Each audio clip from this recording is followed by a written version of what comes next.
오는 6월 1일에 치러지는 지방선거. 대선 전국에 묻혀서 지방의원 선거구 획정이 또 해를 넘겼습니다. 일단은 지난 지방선거 때 선거구 구역표를 적용할 수밖에 없는 상황인데요. 지방의회 출마자는 할 수 있는 게 없고 유권자는 공약을 알 수 없는 이런 잘못된 관행이 언제까지 되풀이될까요? 허주희 기자입니다. 헌법재판소 판결에 따른 인구 편차 기준에 따라 이번 지방선거에서 도의원 수가 줄어들 것으로 예상되는 선거구는 태백과 정선, 영월과 평창입니다. 광역의원 수가 감소할 위기에 처한 전국 13개 기초자치단체는 선거구 개편 때 농어촌 지역에 대한 특례 조항을 신설해달라고 국회 정치개혁특별위원회에 건의했습니다. 인구수 외에 면적 조항을 넣어 지방의원 의석수 감소를 막겠다는 겁니다. 인구수 중심이 아닌 농촌의 열악한 여건을 반영할 수 있는 지표 개발 등 광역의원 선거구 획정 방식 개선은 그 시작점이 되어야 할 것입니다.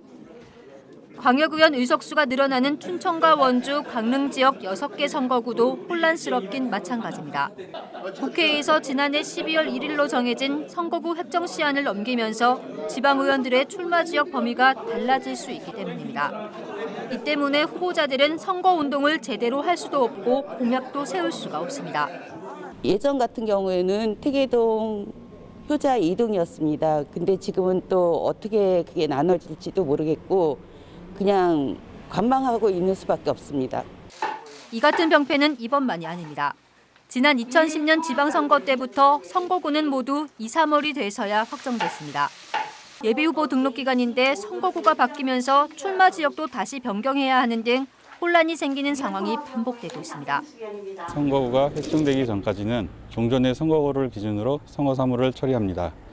예비후보자 등록기간 중 선거구가 획정되면 일부 예비후보자의 지역구가 변경되는 등의 사유가 발생합니다.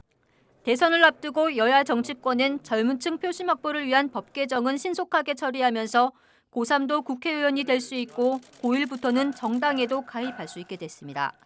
반면 지방선거는 뒷전으로 밀려나면서 지역 유권자들의 알 권리가 침해받고 있습니다. MBC 뉴스 허주입니다.